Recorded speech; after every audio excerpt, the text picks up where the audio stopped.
"You're too busy. Just hop in a taxi." That's all my phone screen said. No welcome, abuela. No, we missed you. Just 4 words. Just hop in a taxi.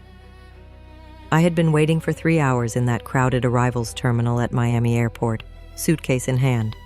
They had been calling me for 2 weeks. My Mateo, my Sofia. "Abuela," they said, "Thanksgiving isn't the same without you." Their voices sounded so sad. "But things are tough. We can't afford your plane ticket. Can you help us?"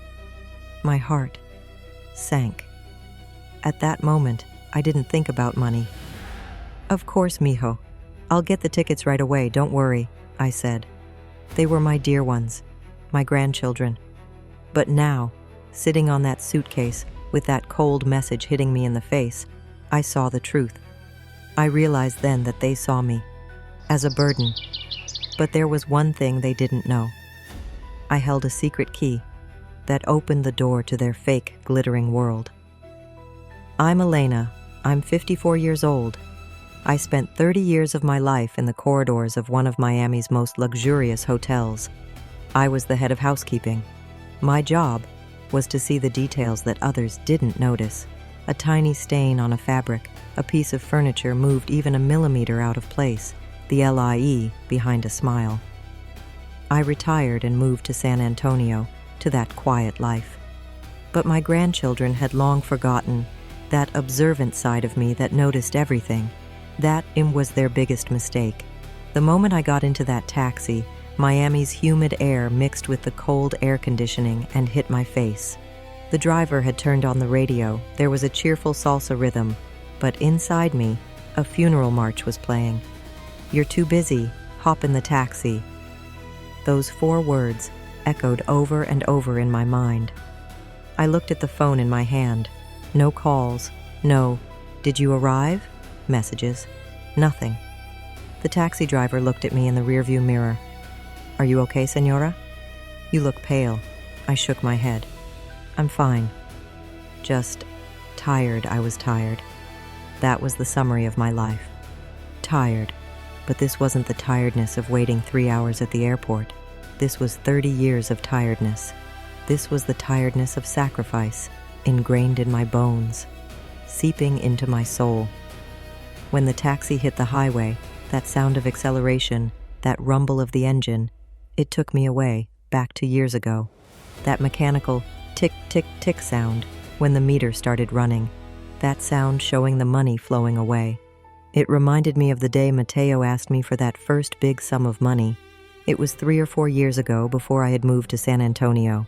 I was in that small 2-bedroom rental apartment in Miami. I was tired that day too. I had just come back from the hotel. I was still wearing that stiff, starched chef's uniform. My feet were throbbing in those official shoes. I had gone into the kitchen, trying to prepare arroz con pollo for dinner. The sizzling sound of onions in the pan, the sharp smell of garlic. Mateo came over to me. He was 19 at the time. He was excited, but beneath that excitement was a tension. I could sense it. I had seen so many faces at the hotel. I had read the demand behind so many smiles, the hidden complaint beneath so many compliments. My eyes were trained that way. He had a tablet in his hand. "Abuela," he said, his voice trembling.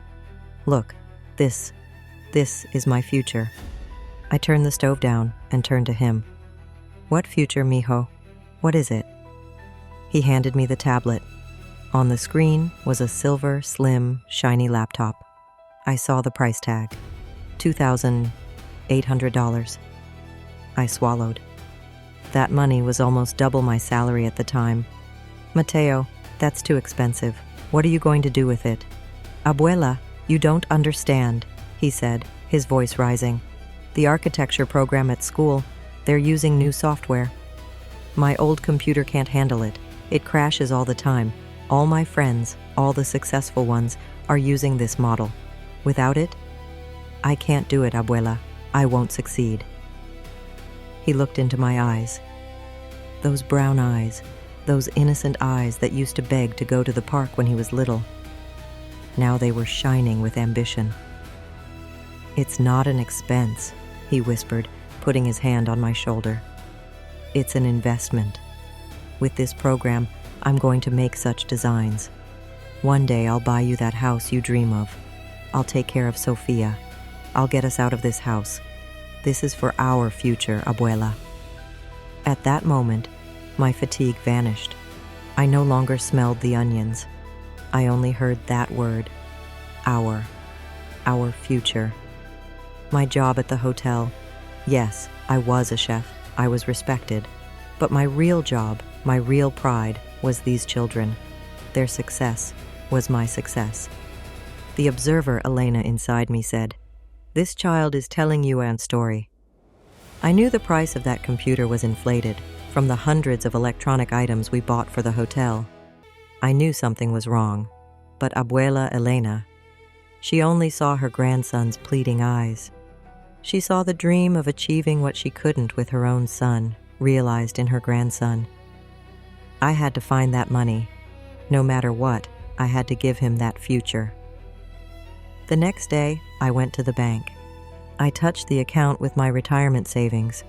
My hands trembled as I withdrew the money, but I bought that computer.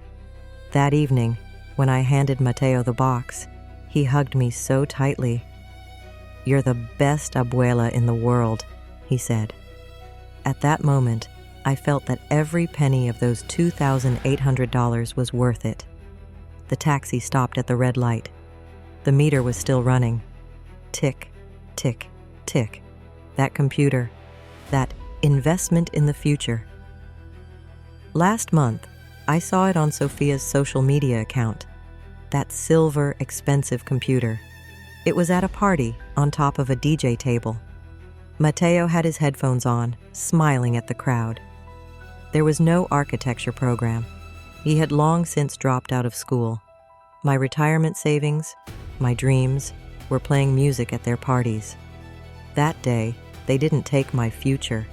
They took the first big installment of their fake, glittering lives from me. Not for my honor, but for their luxury. The sound of that meter.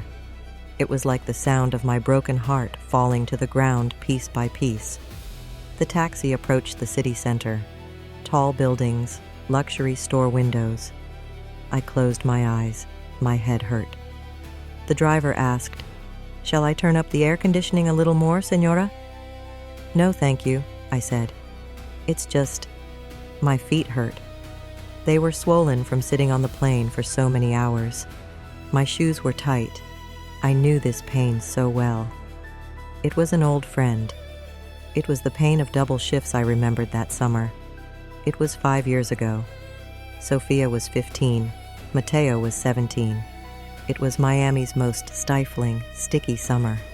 At the time, the hotel was in crisis. Our assistant manager was sick, and staffing was at rock bottom. I was the floor manager. Normally, my job was planning and supervising. But that summer, I took off my uniform, put on that rough cleaning smock, and went down to the laundry room. That laundry room, the hotel basement, windowless, airless. The heat from those massive industrial dryers. It hit your face like you'd opened the gates of hell. The chlorine in the air and that sharp chemical detergent smell burned your throat. I worked there not 8 hours, but 16. Double shifts. My feet. They were collecting water inside those rubber-soled, non-slip work boots. They were swelling. One night, when I took off my shoes to go home, I noticed my sock was wet at the heel. Blood. My toenail had come off, and I had been walking around in that blood all day. That night, I got home after midnight. When I opened the door, only 2 blue lights were shining in that quiet house. Mateo and Sofia were sitting on the couch, looking at their phones. They were happy to see me, but not to see how tired I was. "Abuela," Sofia said, jumping up. "Finally!" "Where were you all day?" I dragged my bleeding foot into the kitchen.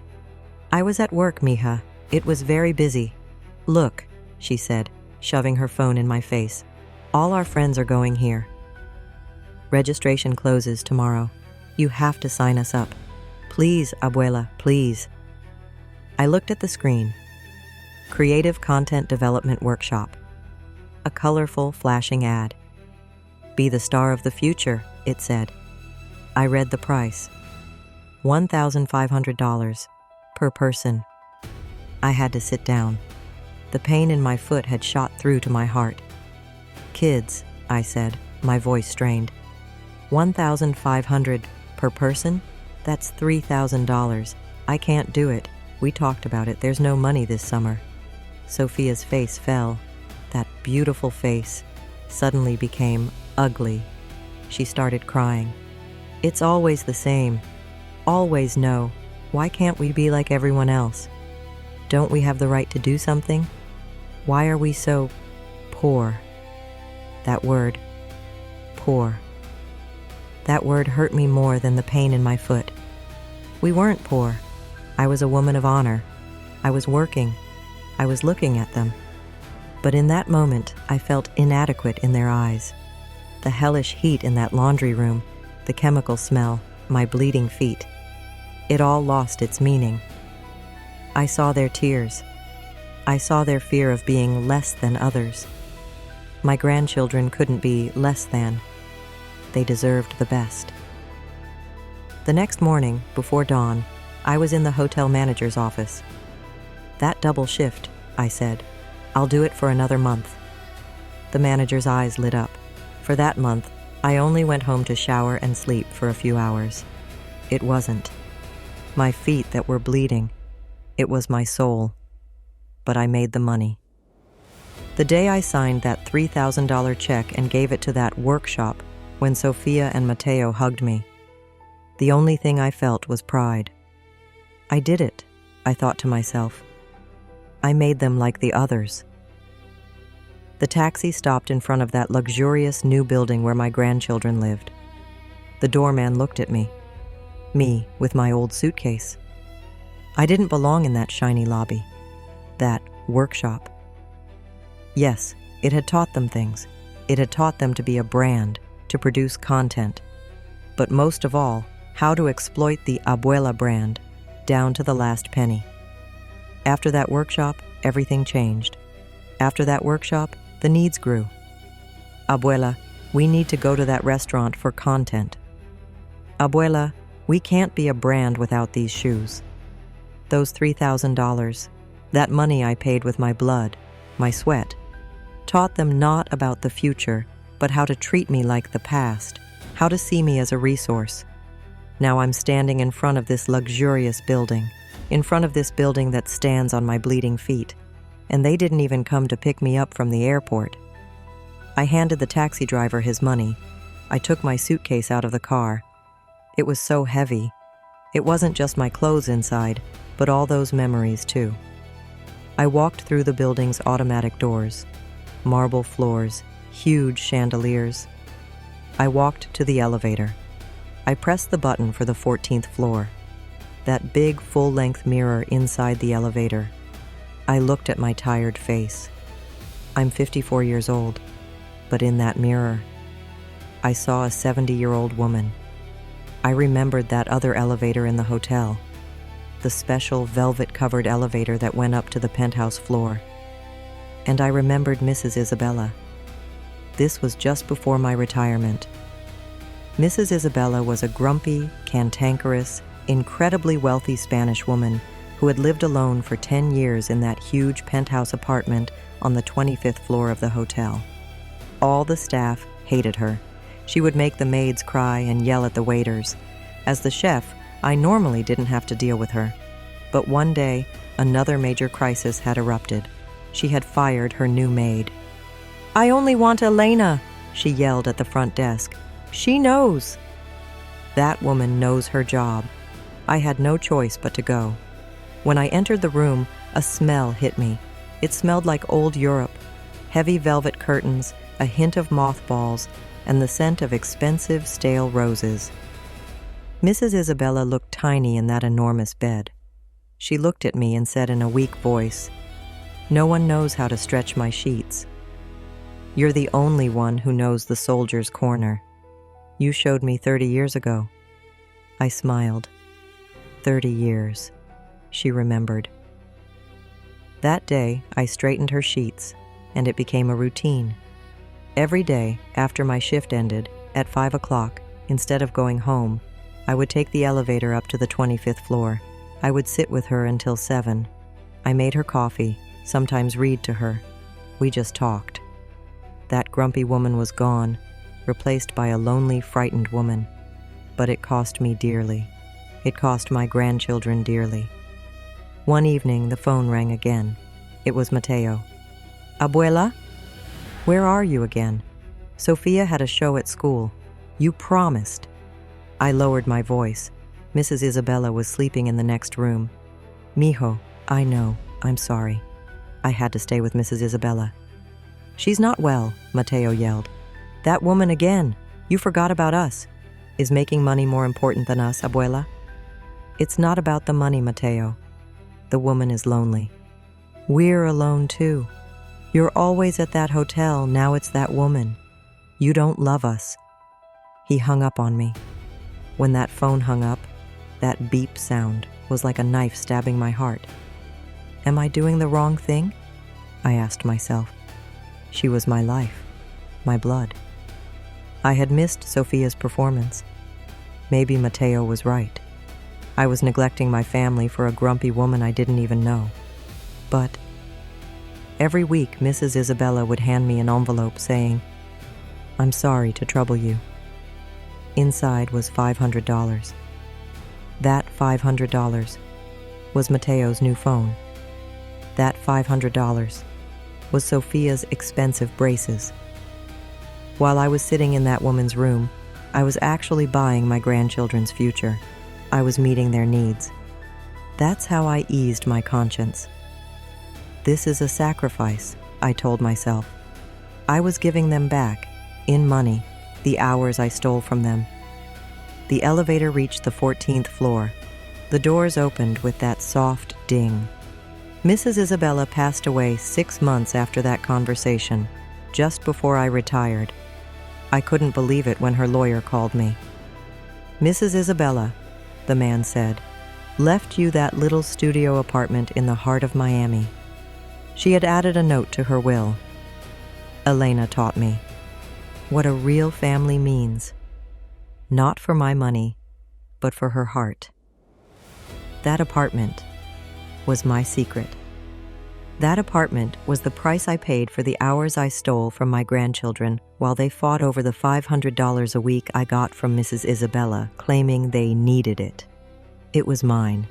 I never told them that. It was my retirement, my escape plan. Now, as I stepped out of that elevator and walked toward the door of their apartment, number 1402, my feet felt more solid on the ground. That apartment wasn't an escape plan. That apartment was what I had understood at the airport. That apartment was my secret key. I rang the doorbell. Laughter and loud music came from inside. Thanksgiving preparations. You're very busy, they had said. Yes, they really were very busy. I rang the doorbell. Once, twice. The loud music and laughter from inside paused for a moment. Then the door opened. It wasn't Mateo standing in front of me. It was a young man in his 20s, whom I didn't recognize, holding a red plastic cup. Sophia appeared behind him. She was wearing a sequined short dress. She seemed surprised to see me, but she wasn't happy. Abuela, she said, her voice barely audible over the music. Oh, you came? Great. Come in. She didn't even hug me. She stepped aside. I stepped inside. This wasn't a house. This was a nightclub. At least 20, maybe 30 young people. Drinks in their hands, dancing, shouting. Was this what Thanksgiving preparations looked like? Was this what they meant by, "You're very busy"? I stood there with my suitcase in the middle of the crowd. A DJ booth was set up in the middle of the room. And yes, on top of that booth was that silver, expensive computer I had bought 3 years ago with my retirement money for the future of architecture. Mateo, wearing headphones, was shouting something to the crowd. Our eyes met. He waved at me. Just waved. And went back to the music. Sophia tugged at my arm. Come, Abuela, come. I'll show you your place." She led me down that luxurious, marble-lined corridor. Expensive paintings, chic lighting. It was like those luxury hotel suites I'd spent 30 years in. But she wasn't taking me to a suite. We came to a small, doorless alcove at the end of the corridor. It was a nook that smelled of detergent, with a washing machine and dryer. Next to it was a tiny windowless room, probably used for storage. Tiny room, probably used for storage. Inside were old boxes, a broken vacuum cleaner, and an inflatable mattress, thrown on the floor. "Here," said Sophia, trying to smile. "You'll be comfortable here." Quiet and peaceful. Away from the party, I looked inside, at that air mattress, at those dusty boxes. Me, Elena, the observer who had inspected royal suites and penthouse apartments for 30 years, noticing the smallest stain, the slightest flaw.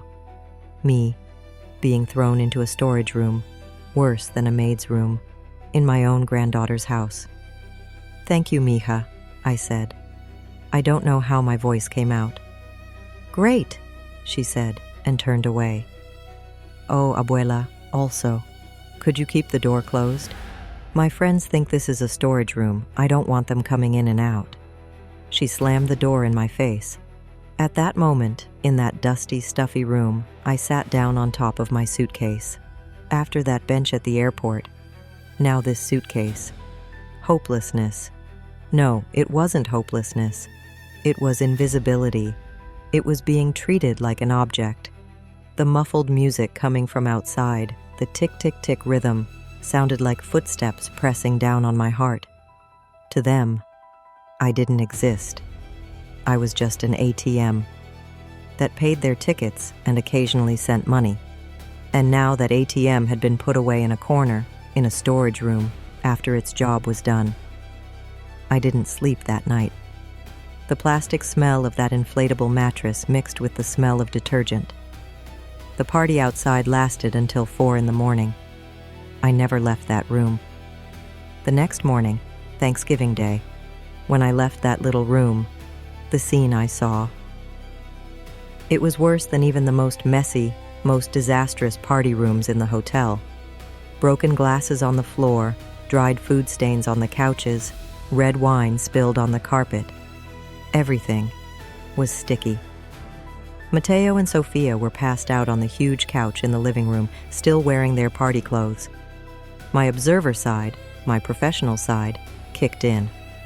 I was disgusted. This was filth. This was disrespectful. For an hour, as if I still worked at the hotel, I cleaned up the mess. I sorted the trash, loaded the dishes into the dishwasher, wiped the sticky stains off the floor. I wasn't their grandmother. I was the cleaning staff for the next day. Just then, Sophia woke up, rubbing her eyes. She saw me. "Ah, abuela. Good morning. You're amazing. You're a hotelier. You know these things best, right?" I smiled. It was a bitter smile. "Would you like some coffee, mija?" "Yes, please," she said. And then, as if it were the most normal thing in the world, she continued. "Abuela, while you're making the coffee, there's a Thanksgiving sale, you know. Last night I saw this bag." She held out her phone to me. It was a shiny green bag that looked like alligator skin. I saw the price tag. $1,200. "Sophia, yesterday at the airport." I know, it was so rude. I was so mad at Mateo. But Grandma, this bag, it's really important for my brand awareness. You understand, right? I need to produce content. It's my job. I don't have the money, Sophia." "You do, abuela, I know. You have your pension. Please, it's an investment. I promise, I'll pay you back everything in my first sponsorship deal." She looked into my eyes so pleadingly, but my observer eyes no longer saw that innocent girl. I saw the cold calculator behind her eyes. She saw not my love, but my bank limit. "Okay," I said. "Just okay." At that moment, I gave up. At that moment, I felt I no longer had the strength to fight. I took out my card and gave her the $1,200. I gave it to her knowing full well that the "we'll pay you back later" line was a big lie, like that architecture computer. Because if I said no, I would lose even her fake love. I couldn't bear that. Towards evening, in the midst of that mess, I performed a miracle.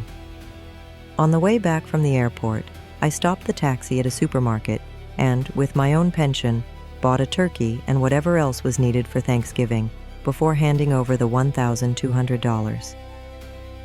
Since I was here, since it was Thanksgiving, we would sit at that table like a family. Maybe that meal, that pavo, that recipe I learned from my mother could melt the wall of ice between us. I spent hours working. In that luxurious but soulless kitchen, alone, I made that meal. In the evening, I set the table. I took the turkey out of the oven. That wonderful smell of adobo filled the house. Mateo and Sofia finally came into the room. They had changed their clothes. "Wow, Abuela," said Mateo. "You've outdone yourself." We were just about to sit down. Just when I thought I was about to feel that family warmth, Mateo picked up his phone. "Wait, Abuela. Don't touch the food." I didn't understand. "First, it's content time," he said, and started recording. The phone's light came on. "Hey, everyone," said Mateo in a cheerful, fake voice. "Happy Thanksgiving. Look what our dear Abuela has done for us. We rescued her from her loneliness in San Antonio and brought her to Miami. We're giving her the Thanksgiving of her life. Right, Abuela?" He turned the camera on me. That bright light hurt my eyes. I didn't know what to say. Sofia interjected. "Abuela, could you look a little more grateful? Like you haven't sat at such a beautiful table in a long time." "Yeah, that's it." I froze. Me, Elena, the woman who set that table, cooked that turkey, paid for it, now playing the role of the rescued, pitiful old woman in their social media theater. Mateo continued. "She's our everything. Look, we got this turkey for her, so she'd be happy." At that moment, I felt less valuable than that turkey. I was like a decorative item on that table, a piece of decor. My labor, my love, my sacrifice. It was all just stage props for them to get likes. I felt my face burning. This was worse than being kept waiting at the airport. This was being publicly humiliated. When the meal was over, I said, "I'm very tired," and went back to the storage room. I couldn't sleep again that night. This time, whispers were coming from outside, not from the party, but from the kitchen. I opened the door slightly. Working in hotels had taught me to be quiet. Sofia was talking. Her voice was angry. "I had to take that bag. We were out of money, Mateo." "I know," said Mateo. "But what are we going to do now?" Did the woman buy a one-way ticket? When will she return to San Antonio? That $1,200 was all we had left. "Ugh, I don't know," said Sofia. "I still haven't found that key." I looked under the bed, rummaged through her suitcase. Nothing. "What key? Are you stupid? That apartment like a hotel room that old woman, Mrs. Isabella, left behind? Mom mentioned it before she died. She must have hidden the key to that apartment somewhere. If we find that apartment, we'll sell it. That apartment is worth at least $500,000, Mateo. Then you'll see the contents." It felt like I'd been punched in the stomach. I retreated back to the storage room. I collapsed onto the air mattress. What I'd heard couldn't be true. They weren't just exploiting me. They weren't just using me. They were planning to steal from me. They were looking for my secret, my only memento left from Mrs. Isabella, my secret key. When is this going to happen? That was the moment I hit rock bottom. To them, I was nothing more than a burden, a problem they needed to get rid of, as soon as possible. That night, in that stuffy warehouse, I drowned in my own tears. The next morning, no one was home. They had left a note. "We're meeting our friends. We'll be back in the evening." I left that storage unit. The house was quiet. but in my ears those whispers echoed. I rummaged through my suitcase. I couldn't find that key. "We'll sell that apartment." A voice inside me said, "You heard wrong, Elena. They're your grandchildren. Your flesh and blood. They wouldn't do that to you." That old, self-sacrificing Elena was still resisting. Maybe it was last night's exhaustion. Number 1. I am an observer. I hear the details. I see the details. I rummaged through my suitcase. At that moment, the professional chef inside me woke up. Elena, the hotel chef. What would I do if something went missing in a hotel room? I would search the room, but not like a guest, like a professional. Every nook and cranny. I entered Mateo's room. The room was a mess. Expensive sneakers were scattered on the floor. Brand-name clothes were piled on the bed. It was like a luxury pigsty, bought with my money. At that moment, I had no mercy left in me. That moral hesitation evaporated. I wasn't going to clean up this mess. I was going to find the source of this mess. I began with the meticulousness of a floor manager. Under the bed, the dresser drawers, the wardrobe. At the very back of the wardrobe, I saw an old sports shoe box. It said architectural projects on it. The lie he told when he got that computer. I pulled the box down. It was heavy. I opened the lid. The first thing I saw was money. Stacks of $20 bills, $50 bills, probably part of the $1,200 I gave him yesterday, and more. But under the money, I saw it. I thought my heart had stopped. My breath caught. This was the necklace I gave my daughter, their dead mother. A small silver angel necklace. The one my mother put on me when I was born. The one I gave to my daughter when she turned 18. When my daughter died, I took that necklace from her belongings and kept it to give to my granddaughter Sophia one day. From my house in San Antonio. How? Inside the box, next to the necklace, was a folded piece of paper. I opened it with trembling hands. It was Mateo's handwriting. Sophia. I found my mother's old necklace in the storage unit in San Antonio. The antique shop there called it vintage Spanish silver, worth at least $3,000. That old fool wouldn't even notice. With that money, we can buy tickets to the Art Basel parties. He's old. He's senile. He wouldn't even notice. The words danced before my eyes. That silver angel was ice cold in my palm. But my blood was boiling. This wasn't being abandoned at the airport. This wasn't being thrown into storage. This wasn't my money being exploited. This was the lowest point of betrayal. This was the sanctity of family ties, disregarded. This was the memory of their dead mother being sold for a $3,000 party ticket. Their abuela was a lie.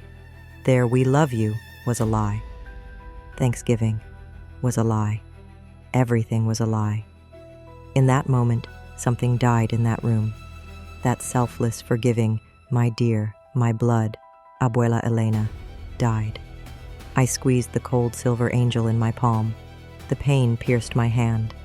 A voice rose from within me. It was no longer a crying, helpless voice.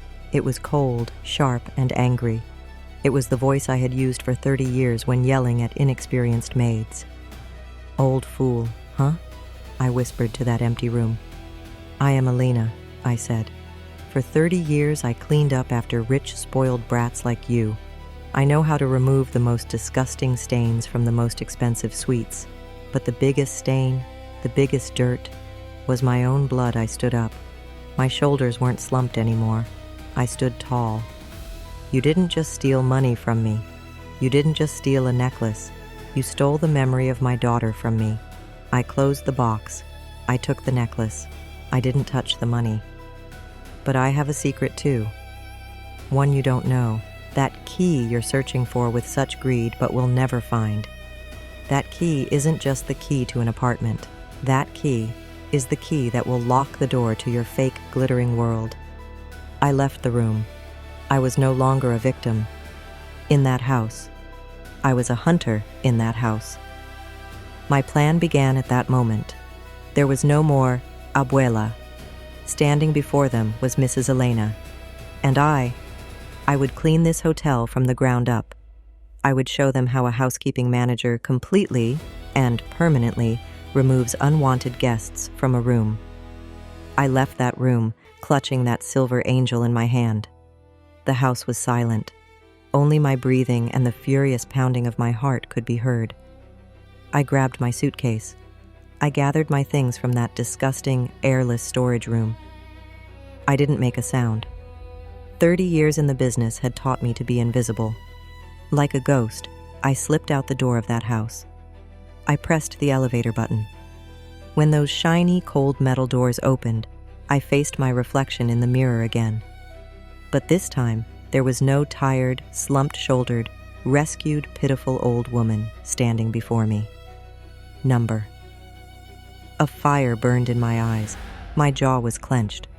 At that moment, in that elevator, descending from that luxurious building, the most difficult internal battle of my life began. Revenge. What a cold, ugly word that sounds like. I am Elena. I am a mother. I am an abuela. My job should have been to love, to nurture, to protect, not to destroy. The elevator descended to the lobby. I stepped out into that bright Miami sun. My eyes were dazzled. I paused for a moment. I'm doing the wrong thing? I said to myself. Whatever happens, they are my flesh and blood. My daughters, my angel daughters, keepsakes. At that moment, I squeezed the cold silver angel in my pocket. The pain pierced my palm again. My daughter's memory, I whispered. I hailed a taxi. My voice didn't tremble as I gave the address. Brickell Key, please. As we drove toward that luxurious neighborhood, I watched outside the window. Palm trees, sparkling buildings, beautiful people. But all I could see was that shoebox and the note inside. That old fool won't even notice. That voice inside me spoke again. The voice of that selfless, foolish abuela. But they're just kids, Elena, it said. Young people make mistakes. They've succumbed to their ambitions. Maybe you spoiled them too much. Maybe it's your fault the taxi stopped at a light. Just then, I reached into my purse to get something from my wallet. My fingers touched that old curled edge photo I'd been carrying around for years. I took it out. It was my daughter's, their mother's, high school graduation photo. She was wearing that blue cap, that beautiful, innocent smile on her face. And around her neck was that silver angel necklace. I didn't even notice my tears flowing. As I looked at that photo, the anger inside me, that thirst for revenge, faded away for a moment. It was replaced by that deep, familiar sorrow. Ah, mija, I whispered to the photo. Ah, my beautiful girl. I didn't want you to see them like this. Forgive me for raising them this way. What am I going to do now? They are the only thing left to me from you. My heart softened. Maybe, I said, maybe I should talk to them. I should tell them I found that box. I should yell at them, cry at them. Maybe they'll be ashamed. Maybe they'll apologize. In that moment of mercy, I was willing to forgive everything, even to go back to that warehouse, as long as I didn't lose that family bond. Just then, the taxi driver turned on the radio. That cheerful, loud reggaeton playing at that moment. That tisk, tisk, tisk rhythm. That rhythm threw me back to that moment. To the moment I opened the warehouse door, those whispers. When is he leaving? I messed up his suitcase. We'll sell that apartment. And then, the final, most painful blow, that disgusting note written in Mateo's handwriting. My mother's old necklace. The antique shop will get at least $3,000 for it. Anger. No, it wasn't anger. It was a layer of ice covering my heart. That's when I understood. This wasn't a mistake. This wasn't youthful ambition. This was a calculated, cold-blooded betrayal. This was disrespect for their dead mother's grave. That moment of mercy was shattered. I put the photo back in my wallet. I wiped my tears. Number. Talking to them would be useless. They would lie. They would cry. They would say, "We're sorry, abuela." And then, at the first opportunity, they would sell that necklace, that apartment, everything I owned until my last breath. My daughter's memory had no price, but their betrayal would have a price. The taxi entered the most luxurious, quietest street in Brickell Key. This place is unlike the rest of Miami.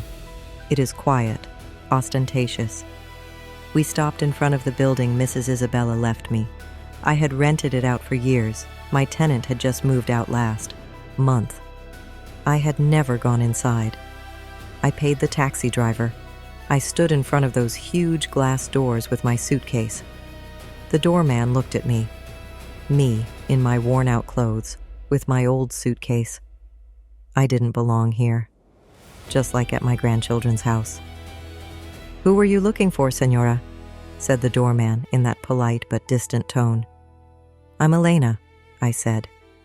"Apartment 2204. It was Mrs. Isabella's apartment." The man's face changed. "Ah, Mrs. Elena, of course. Your lawyer told us.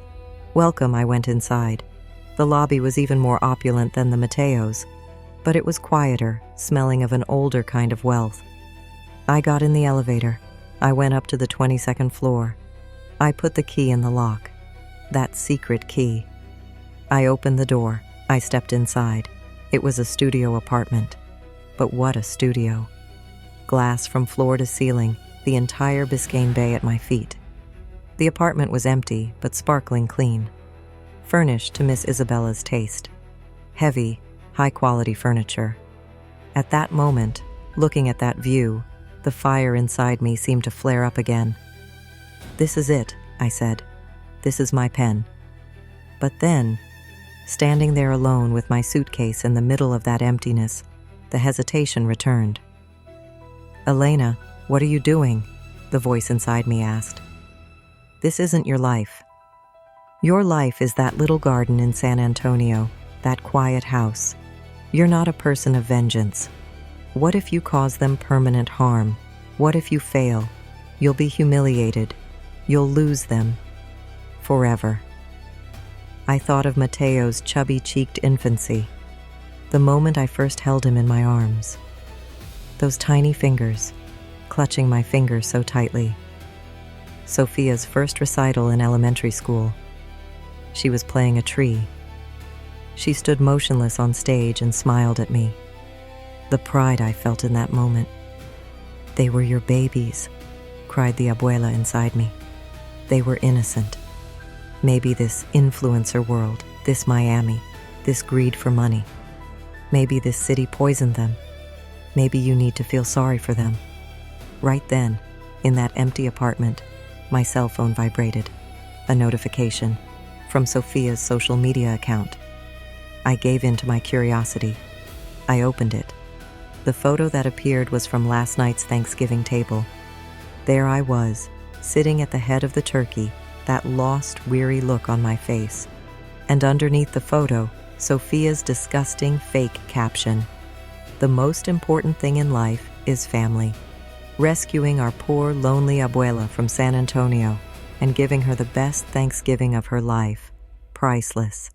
She was so happy, she could barely hold back her tears. How we love her. Poor, lonely abuela. She could barely hold back her tears. At that moment, in the middle of that apartment, I started laughing, but it wasn't a happy laugh. It was a laugh on the edge of insanity, a laugh full of pain. That moment of mercy, those childhood memories, they all evaporated. The poison wasn't this city. The poison wasn't that influencer world. The poison was them. That senile old woman, that poor lonely abuela, would now bring about their end. My anger was no longer an uncontrolled fire. It had turned into a cold, precise laser beam. I am an observer, I am a housekeeping manager. My job is to find the dirt and clean it. And I had never seen such a disgusting stain in my life. My plan began to take shape in that empty apartment at that moment. I was no longer an abuela. I was Mrs. Elena, the new resident of apartment 2204. The first task was to assume this role. I went to the hotel. I found my old manager. He owed me. "I need an old uniform," I said, "and an appointment with the hotel hairdresser." Half an hour later, I was in that familiar, stiff, starched chef's uniform. I had my hair done in my usual tight bun. I looked in the mirror. There. That was me. Strong, professional, a woman no one could call poor. In this building, there was a woman who hated Mrs. Isabella, a grumpy know-it-all, Beatrice. She was sort of the building manager. I had to win her over. I got in the elevator in my uniform. I went down to the lobby. And there she was, just as I expected, in front of the management office, scolding the doorman. I approached her, with my modest but confident hotelier smile. "Miss Beatrice?" "Excuse me, I'm Elena. I'm the new owner of apartment 2204. I'm an old friend of Ms. Isabella's." She looked me up and down. That uniform worked. It was a language she understood. Status, order. "Ms. Isabella," she said, her voice like vinegar. She was a difficult woman. "She was," I said. "But thanks to her, I learned how to make real coffee. Please," I said, "let me make you some old-fashioned Café Cubano one day. Without bothering you, just as a welcome thank you." Her eyes lit up. I had found her weak spot, being served. I was number, longer invisible in this building. My uniform was my shield. The doormen, the cleaners, they all thought I was staff. They didn't notice me. The day I brought Beatrice her coffee, I brought up the subject. "What a noisy city it's become," I said. "Especially those new influencers. They threw a party in my grandchildren's building last night. It was awful." Beatrice narrowed her eyes. "Are you talking about those two parasites? Matteo and Sophia? Oh, they're the plague of this building." My plan was working. Beatrice hated Matteo and Sophia. She would do anything to get them kicked out of the building. "Are they that bad?" I asked innocently. "Bad," said Beatrice. "If you saw the mess they made at the pool party last month, the security cameras caught everything. But their lease is solid. There's nothing I can do, security cameras," I whispered. Now I had a target. Beatrice would be my key, not just to the building, but to their dirty laundry too. While Beatrice gathered evidence for me, camera recordings, complaint letters, I had to lure them into that final big trap. That senile old woman needed to learn a little technology. I bought a new laptop with part of my retirement money, not for architecture, but for demolition. I got a disposable phone line, and I created a fake email address, geneva.art.foundation@protonmail.com. With the meticulousness of a floor manager, I prepared a fake website draft. A site full of luxury, exaggeration, and plenty of exclusive and elite words. Then, from that fake email, I sent a message to Matteo's DJ account. "Dear Matteo and Sophia, as the Geneva Art Foundation, we are researching young, dynamic content creators in Miami. Your portfolio caught our attention. During Art Basel, we would like to work with visionaries like you for a very special launch party. Our foundation will cover all expenses and offer the selected influencer couple a $100,000 annual art ambassador contract. If you're interested, please reply to this email to discuss the details." I had cast my line, $100,000. It was impossible for two young people so hungry for money, status, and being special not to take the bait. The answer came within 3 minutes. "We're very interested. When? Where?" I smiled. "The venue," I wrote, "will be your choice, that fake art gallery. The date," I wrote, "will be the most convenient date for you to invite all your fake influencer friends, those brand representatives. Because that night, poor, lonely abuela, that senile old woman, would show them what content was, how to manage a brand. The cleanup was beginning. That night, the fake art gallery opening was packed. Inside, it was filled with young people trying to be influencers, brand representatives chasing after them, and a crowd that had come for free drinks. When I walked through that door, the music was so loud that no one noticed me. I wasn't wearing that hotel uniform, number. That night, I was wearing an old but expensive black silk dress I had found in the apartment Mrs. Isabella had left me. I had my hair in a tight bun. Around my neck, my daughter's silver angel necklace sparkled. I wasn't Abuela. I wasn't the poor, lonely woman. I was Elena, the owner of apartment 2204. My eyes scanned the crowd. There they were, Mateo and Sofia, the stars of the night. They were wearing clothes bought with my money again, but this time they looked really expensive. They were surrounded. They were laughing, clinking glasses. They had that "we did it" look on their faces. They were waiting for that $100,000 contract. They were waiting for that Geneva Art Foundation representative. They saw me, the fake smiles on both their faces, froze. For a moment, just a moment, I saw fear in their eyes. Those observer eyes of mine wouldn't miss that. Sophia quickly recovered, taking a step towards me to grab my arm, just like she did when she threw me into that warehouse. Her voice was filled with fake compassion. "Abuela? What are you doing here? Did you get lost? Come on, I'll take you home." "Let go of my arm, Sophia." My voice was sharp as a knife, even above the loud music. She stopped. Mateo came over to us. "Abuela, you can't be serious. You're embarrassing us. This is our most important night. Please, go." "Embarrass us?" I said, ignoring the crowd. "We're just getting started, mijo." The music stopped abruptly. All eyes turned to us. At that moment, I saw her at the back of the crowd, standing at the technical desk. Beatrice. Grumpy, rich Beatrice. She nodded at me. She was my floor manager for the night. The plan was working perfectly. Sophia whispered, "What do you think you're doing? Where's the representative? Where's that guy from Geneva?" I smiled. The Geneva Art Foundation. Sounds so luxurious, doesn't it? But I've always preferred the Old Fart Fund. Mateo's eyes widened. He recognized that term. "Yes," I said, my voice now echoing throughout the hall. "I am your sponsor tonight, and tonight's artwork is yours." I signaled to Beatrice. An image appeared on the huge white wall in the hall. It wasn't a work of art.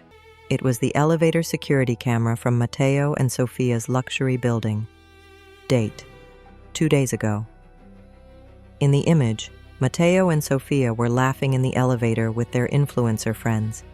Then came the sound. Beatrice had turned the volume all the way up. Mateo's voice, that arrogant voice, echoed in the middle of his own party. "Stupid woman. A foundation in Geneva is offering $100,000. We're finally getting rid of that nutcase. We won't even have to sell the apartment." A murmur rose in the room. The girls next to Sophia took a step away from her. But it wasn't over. The image changed. Now there was security camera footage of the hallway outside the laundry room. Date: the night after Thanksgiving. Sophia's voice. "I couldn't find the key. We'll sell that apartment. It's worth at least $500,000. And then Mateo's voice. "My mother's old necklace. The antique shop would give us at least $3,000 for it. That old fool wouldn't even notice." The silence in the room was like the silence of a grave. Everyone was looking at them, those fake friends, those brand representatives. Their faces showed not shock, but disgust. Sophia stammered, This is a lie. This is a setup." "A setup?" I said. I brought my hand to my neck. I took off that silver angel necklace. I held it in my palm. "You mean this, Sophia?" "Your mother's necklace." The old fool noticed.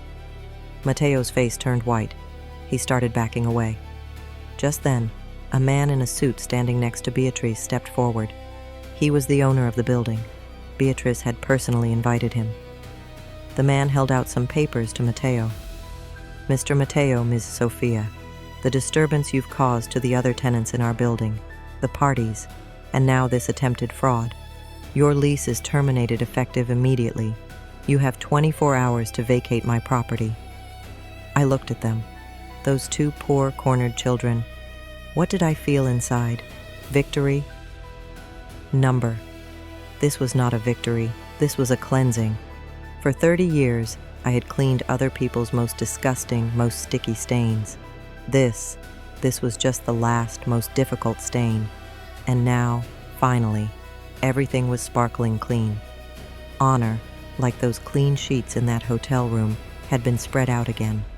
There was no more pain, no more anger, just emptiness, and a lightness that came with that emptiness. The crowd began to disperse. Those influencers fled, clutching their phones to avoid being part of a scandal. Matteo and Sophia were left alone in the middle of that empty, fake gallery. I looked back. Beatrice smiled at me. It was a sullen smile, but it was real. I, Elena, walked out that door, tall and proud. I blended into the night. What followed happened fast. Matteo and Sophia lost that house. Beatrice showed them no mercy. The expenses of that fake Geneva foundation were left to them. That gallery rent they paid with dirty money, those gifts, they took it all back. They were deep in debt, down to the last penny. But that wasn't their biggest punishment. Their currency was reputation. And that night, their reputation was destroyed. Their friends vanished.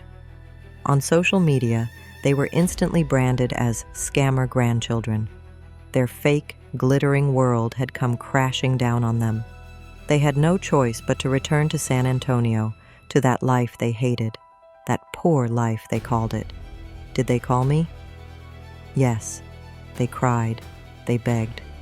"Forgive us, abuela." I changed my phone number. As for me, life began anew. That day, the cleansing was complete. Now I write these lines to you from Miss Isabella's magnificent apartment. Apartment 2204. This is my home now. I watch the sunrise in the morning. That pink, that orange light rising over the ocean.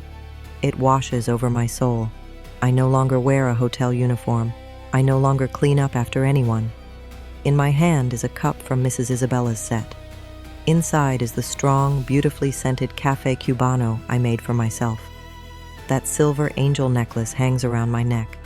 It's no longer a symbol of betrayal, but of my daughter's memory. I look at it and smile. Beatrice stopped by yesterday.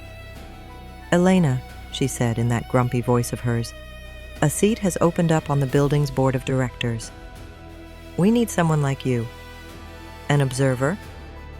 I smiled. "I'll think about it," I said. From where I sit, all of Miami is at my feet. Those observer eyes of mine no longer search for stains or lies. They just watch the view. I'm Elena. I'm 54 years old. And for the first time in my life, I'm truly free. "What about the sale?" I said. "What if they sign before I do?" Montoya smiled, for the first time. That designer and real estate agent, they're both Beatrice's relatives. We can get them charged with organized crime too. Don't worry, Carmen. That deed is yours. And no one else will touch that deed but you. He prepared certified copies of all the books. He loaded Valeria's digital evidence onto a USB drive. He transferred the audio from the tape to digital format. The plan was legal and deadly. What did they value most? Reputation, social status. Then, we would strike right there. They would take the stage to tell their success stories. They would tell those investors how they went from zero to becoming a brand. At that very moment, Valeria would project my gift onto that giant screen behind them. First, Matteo's crackling voice. "Mom, I swear, it's just for suppliers." then the Cancun photo, then my notebook. Transfer minus $320,000.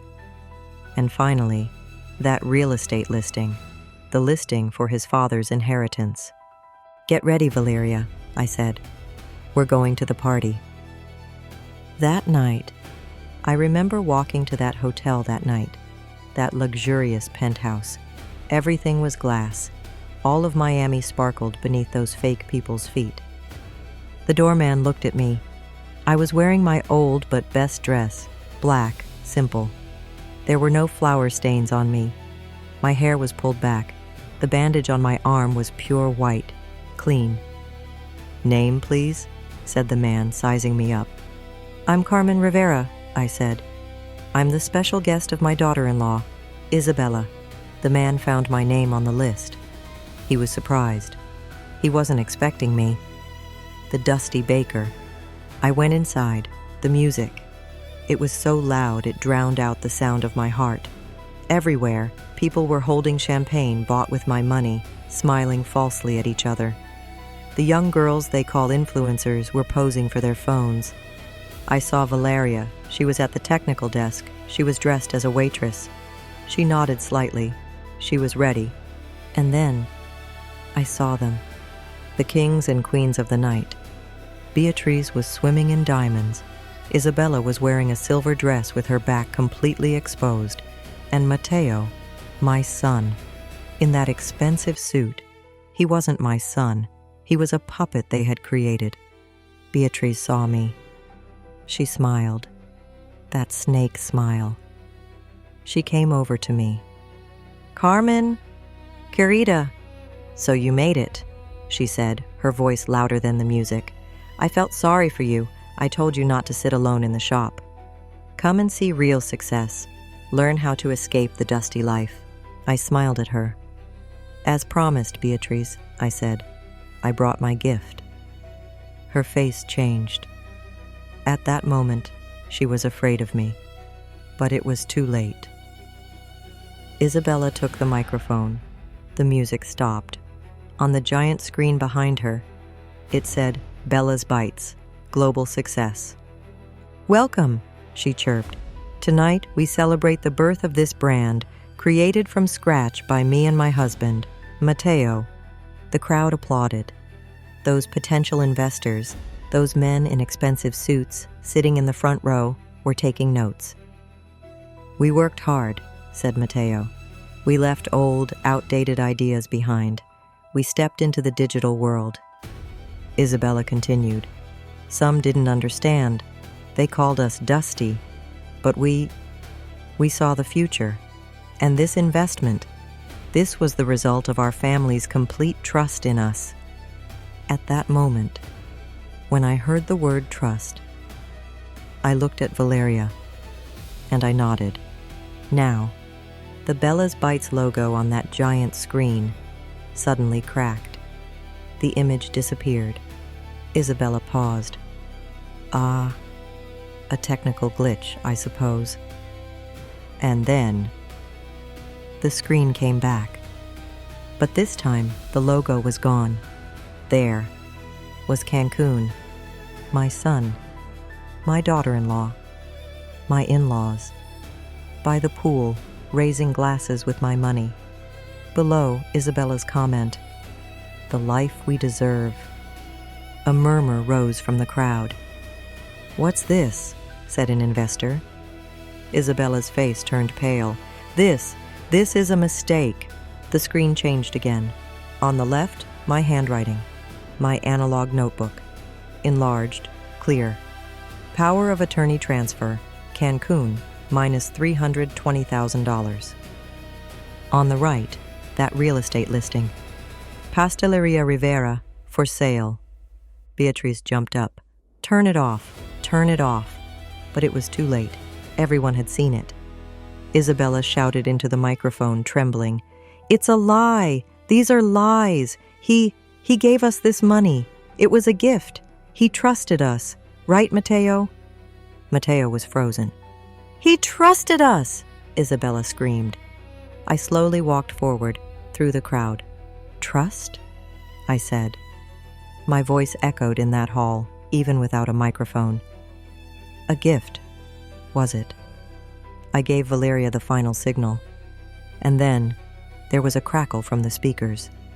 And that voice cut through all the fake music, all the whispers, like a knife. My tired, pained voice, power of attorney. For what? And then Mateo's voice, clear, strong, and deceitful. Mom, I swear, just for the suppliers, Senor Rodriguez's flour, milk, and your hospital bills. I won't touch anything else. I promise. That voice recording, that promise, hung in the air. In the hall, there was deathly silence. The hands holding those champagne glasses froze. Everyone was looking at me. And then I raised my bandaged arm. This, I said, this is the arm that burned when he gave that promise. I am Carmen Rivera, I said. I looked at those investors. I am the owner of that shop, that dusty shop. Those old ideas were my 30 years of work. That money they called a gift was my mother's heirloom gold. Isabella collapsed to the floor, sobbing. Her silver dress lay like trash on the expensive marble. Beatrice. Liar! Slanderer! She shouted, but no one was listening to her. This Bella's Bites brand, I continued, it wasn't built from scratch. It was built on my hospital bed, on top of my pain. And then I looked at Mateo, my son. He was crying, silently. I remember the day I bought you that bike, I whispered, just loud enough for him to hear. But you didn't just sell your father's legacy, you sold that 6-year-old boy, too. At that exact moment, the salon doors opened. Senor Montoya and 2 police officers beside him. Mateo Rivera, Isabella Rivera, Beatriz Solano, said Montoya's calm voice. You must come with us on suspicion of breach of trust, organized fraud, and elder abuse. That moment, chaos erupted. Flashbulbs were popping, those influencers. Now they were filming this spectacle. This would get them more engagement than their Cancun photos. Beatrice screamed. She scratched. Don't touch me! Do you know who I am? They lifted Isabella off the ground. In that silver dress, she was just a small, pathetic thief. Mateo, he didn't resist. As the officers took him away, he turned and looked at me. His eyes, those eyes said, Mom, help me. I turned my head away. The notebook was closed. As I descended from that attic, what I left behind was not just a ruined party. Behind me, I left the burnt-out lives of those 3 parasites, feeding on my ashes. That night ended at the police station, of course. Senor Montoya laid everything out on the table, my analog notebooks, that crackling analog tape, and Valeria's digital screenshots. The trial didn't last long. The evidence, they said, was overwhelming.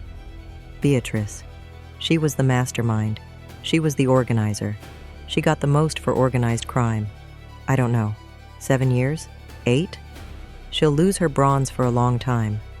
Isabella, she was the brand. She got jail time too, but less. I think she said, I'm sorry, she cried. For her, the collapse of her reputation was worse than anything else. Bella's Bites? In the neighborhood, they call her Bella's Busted now. That influencer world. It spat her out in a day. And Mateo, my son. He cooperated. He confessed everything. He explained how his mother, his wife, manipulated him, how she deceived him. His sentence was suspended, a heavy community service sentence. And of course, the $300,000 he stole from me, he'll pay it back, penny by penny, working for the rest of his life. He called me, after the court, just once. Mom, he said. His voice was like it was the day he got his first bike. like a child. I'm sorry. I paused. I know, Mateo, I said, but an apology doesn't fix what's broken. It just shows you understand why it broke. Go fix your life, but away from me. I hung up. That chapter really had to be closed. But what about me? What did I do? The bank insurance returned some of the money, but most of it was gone. It went to those lobsters, that champagne. But my honor, that came back. The day after the party, Señor Rodriguez, the flower supplier, was at my door. He had a sack of flour on his shoulder. Carmen, he said, taking off his hat, I apologize on behalf of the whole neighborhood. We believed you, but those rumors... I know, Señor Rodriguez, I said. He left the flour on the counter. Consider it a debt, he said, whenever you want. I didn't sell the shop, that shop. I couldn't. It was my lifeline, but I changed it. Those walls they called dusty.